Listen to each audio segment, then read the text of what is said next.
in the United States. It's Veterans Day.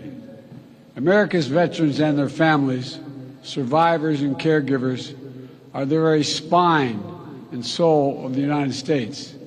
And on this special day, on every day, I honor all of those who sacrificed for our nation like my son. I want to thank one proud American veteran, a lifelong public servant, a dear friend, and literally one of the most decorated men to fight, Special Envoy for Climate, John Kerry. John,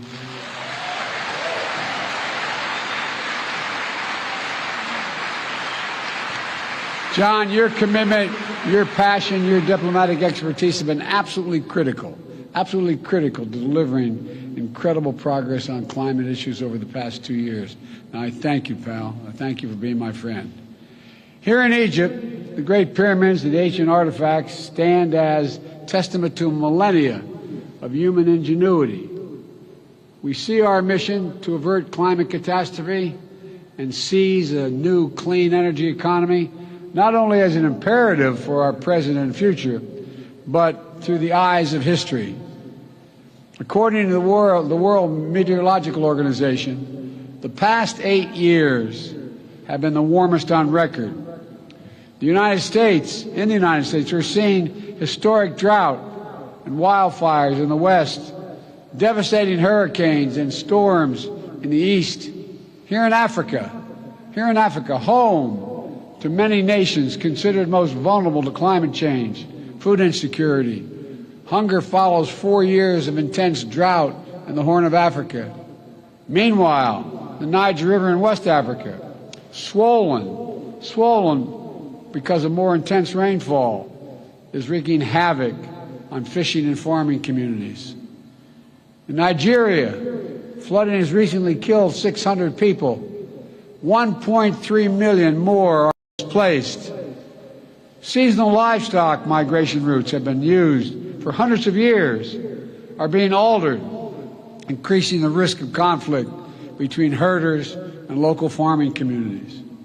The climate crisis is about human security, economic security, environmental security, national security, and the very life of the planet. So today, I'd like to share with you how the United States is meeting the climate crisis with urgency and with determination to ensure a cleaner, safer, and healthier planet for all of us.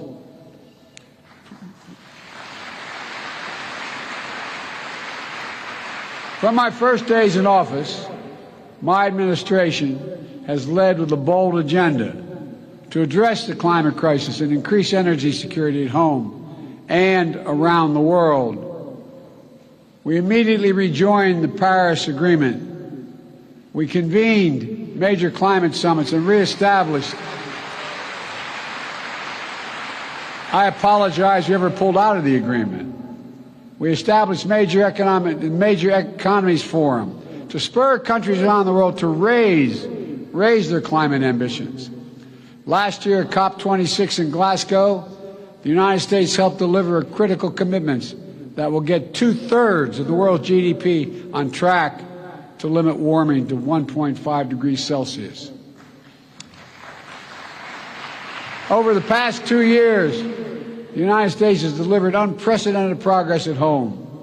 Through a generational investment in upgrading our nation's infrastructure, we're making our power grid better able to transmit clean energy, expanding public transit and rail, building nationwide network of electric vehicle charging stations, over 50,000. And this summer, the United States Congress passed and I signed into law my proposal for the biggest, most important climate bill in the history of our country, the Inflation Reduction Act.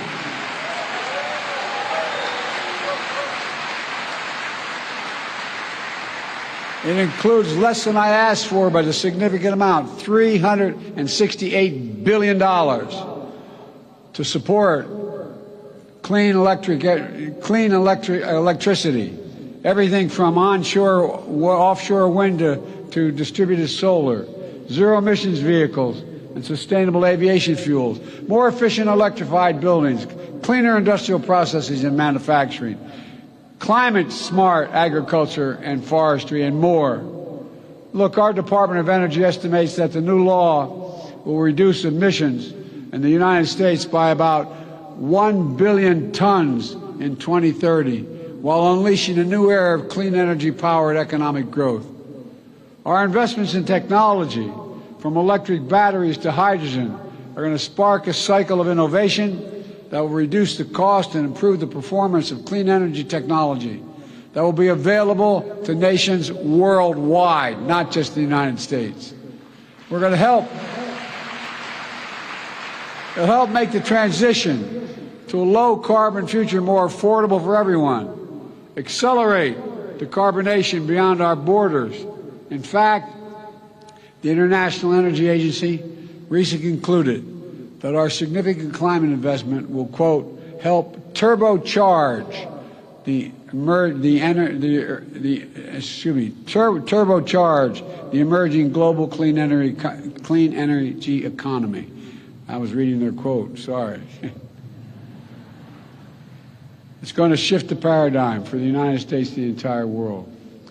We also ratified the Kigali Amendment to rally the world in phasing down the production and consumption of HFCs, greenhouse gases, that are thousands of times more damaging than carbon dioxide. And just yesterday, the United States became the first government to require that our major federal suppliers disclose their emissions and climate risk and set targets for themselves that are aligned with the Paris Agreement.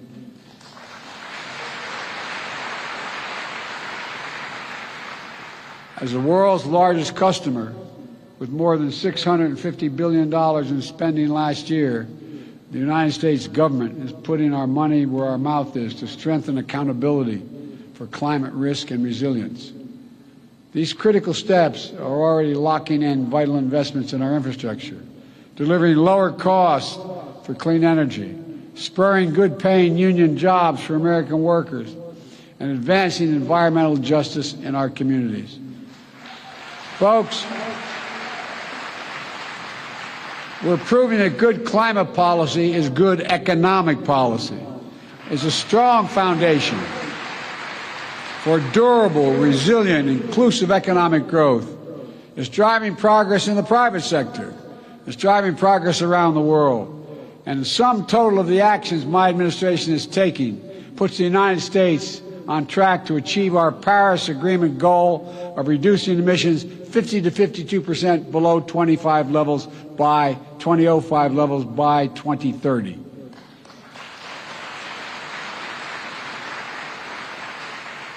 Let me just take a moment to emphasize how meaningful it is that I can say that. I introduced the first piece of climate legislation in the United States Senate way back in 1986, 36 years ago. My commitment to this issue has been unwavering. Today, finally, thanks to the actions we've taken, I can stand here as President of the United States of America and say with confidence, the United States of America will meet our emissions targets by 2030.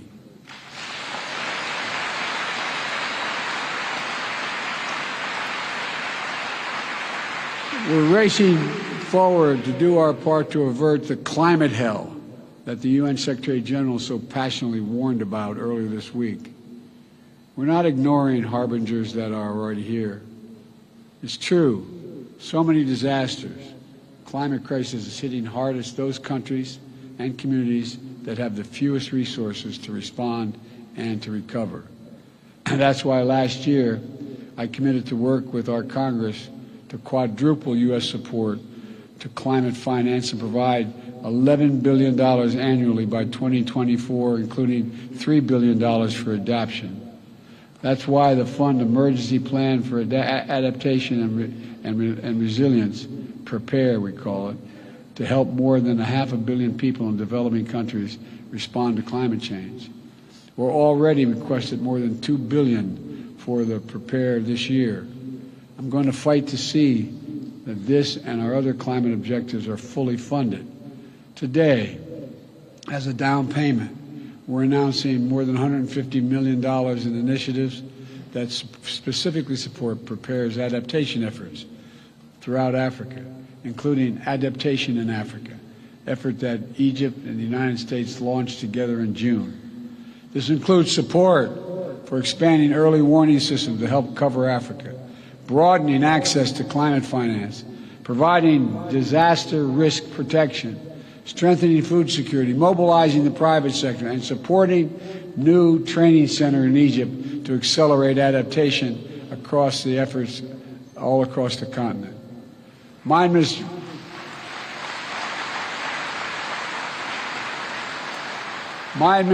has also made the United States the first ever contributor to the Adaptation Fund last year, and this year we're doubling our pledge to bringing our total commitment to $100 million. We're also making sure that every dollar we deliver goes as far as possible, unlocking larger pools of finance and the trillions in private investment we know that will be needed. Folks, we're also supporting the Global Shield, a G7 initiative to better protect vulnerable countries everywhere from climate-related losses and quickly respond to climate-related damages. And the G7-led Partnership for Global Infrastructure and Investment is working to meet the critical infrastructure needs in low and middle-income countries with specific focus on climate. The project we're facilitating is built on transparency, partnership, the protections for workers and the environment. One of the many projects already underway is a partnership between American firms and the government of Angola to invest $2 billion building new solar projects in Angola.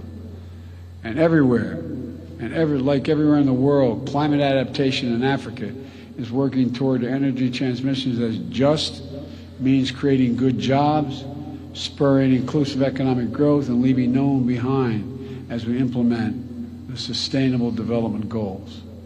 Folks, now I know this has been a difficult few years. The interconnected challenges we face can feel all-consuming.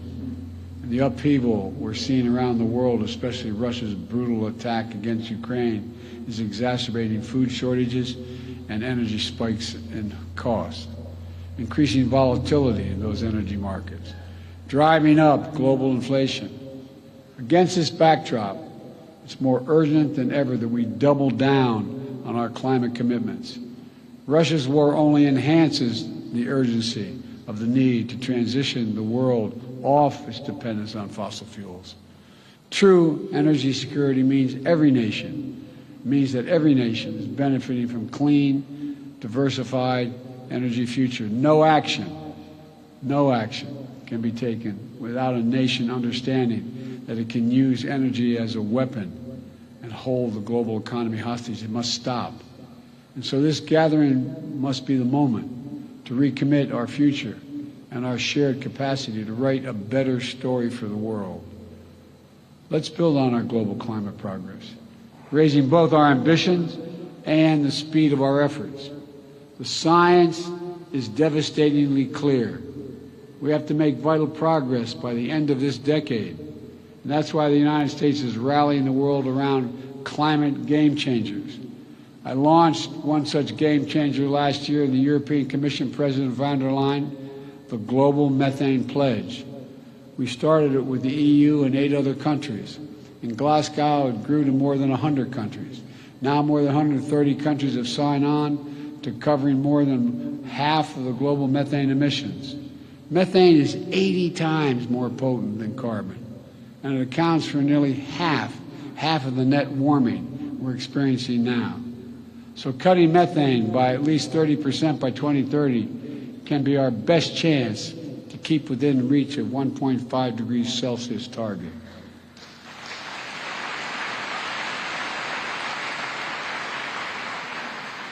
Today, we're releasing an updated Methane Emissions Reduction Act plan, which lays out how the United States is meeting the pledge.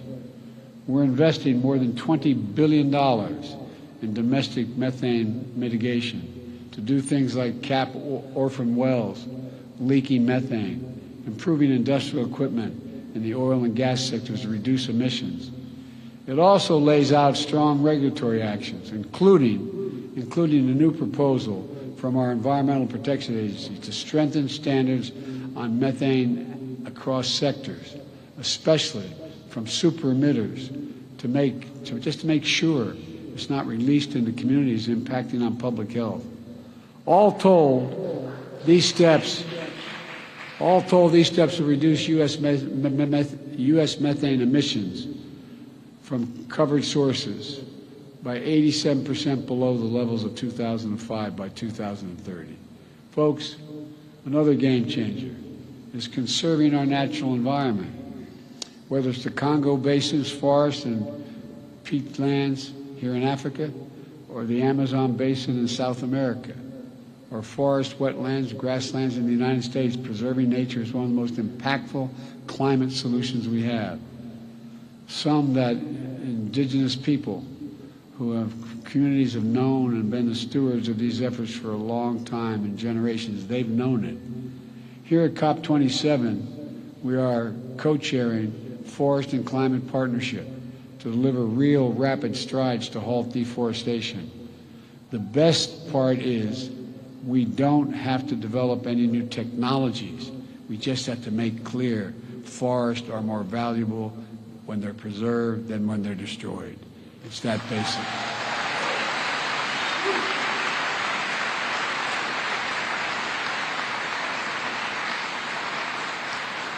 And those of our able should be chipping in to help those countries, in fact, preserve those great forests.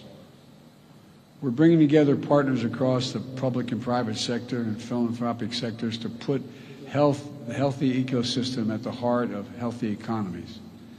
This is it's going to take all of us. It's going to take all of us. We need to harness our capacity to tackle emissions in economic sectors like international shipping. If the shipping sector were a standalone economy, it would rank as the 10th largest emitter in the world. So together with Norway, the United States has launched the Green Shipping Challenge. During this COP, we've seen dozens of commitments from governments as well as ports and private companies to facilitate green shipping corridors and align the sector with the 1.5-degree goal. If we can accelerate actions on these game changers, we can reach our goal. We can keep it within reach as well. But to permanently bend the emissions curve, every nation needs to step up. At this gathering, we must renew and raise our climate ambitions. The United States is acting. Everyone has to act. It's a duty and responsibility of global leadership. Countries that are in a position to help should be supporting developing countries so they can make decisive climate decisions, facilitating their energy transitions, building a path to prosperity and compatible with our climate imperative. If countries can finance coal in developing countries, there's no reason why we can't finance clean energy in developing countries.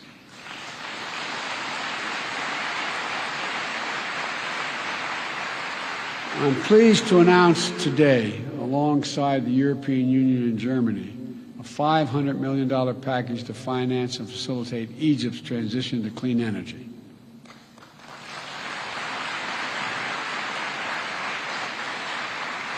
This package will enable Egypt to deploy 10 gigawatts of renewable energy by 2030 while bringing offline 5 gigawatts of inefficient gas-powered facilities, reducing emissions in Egypt and power sector by 10%. Will also work with Egypt to capture nearly 14 billion cubic meters of natural gas, which Egypt currently flares, vents, or leaks from its oil and gas operations. And because of this cooperation, Egypt is elevating its climate ambition and submitting enhanced national determination contributions. If we're going to win this fight, every major emitter nation needs to align with the 1.5 degrees. We can no longer plead ignorance to the consequences of our actions or continue to repeat our mistakes. Everyone has to keep accelerating our efforts throughout this decisive decade. My friends, I came to the presidency determined to make the transformational changes that are needed that America needs to make, and we have to do for the rest of the world, to overcome decades of opposition and obstacles of progress in this issue alone, to reestablish the United States as a trustworthy, committed global leader on climate. As I stand here before you, we've taken enormous strides to achieve that. But I don't stand here alone. This progress is being driven by young people all across America. Like young people around the world, they feel the urgency of climate. They feel it deeply. They're committed to these issues. They know the stakes, and that's their world we're creating. This is not to stand by and allow us to fail in this responsibility. We can't. That's why as I look out of all the things that we've accomplished, but so much more to do, I'm optimistic. For all the work that remains to be done, we have to put down significant markers of progress. The United States has taken enduring steps to meet our goals. We're delivering on our promise of leadership, and more of the world is standing with us. Though determined diplomacy is necessary, we're finding consensus, building understanding, and launching new approaches. And the inspiring passion of young people, civil society, climate activists, indigenous communities is literally galvanizing the world. Yes, the challenges we face are great, but our capacity is greater than the challenges. We must never doubt that. So let's reach out and take the future in our hands and make the world we wish to see, and that we know we need. A planet preserved for generations to come. An economy powered by clean, diversified, secure energy sources. Opportunities unlocked through innovation and cooperation to deliver equitable, more prosperous, more stable, and more just world for our children. That's why we're here. That is what we're working toward. And we can do it together, I am confident. Thank you, thank you, thank you, and may God bless you all.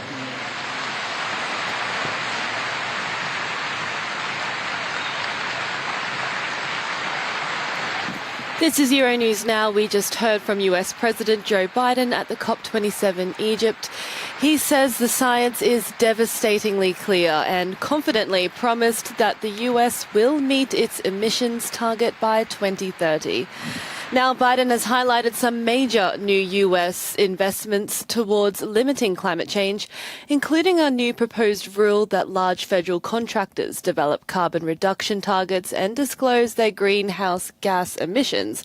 Stay up to date.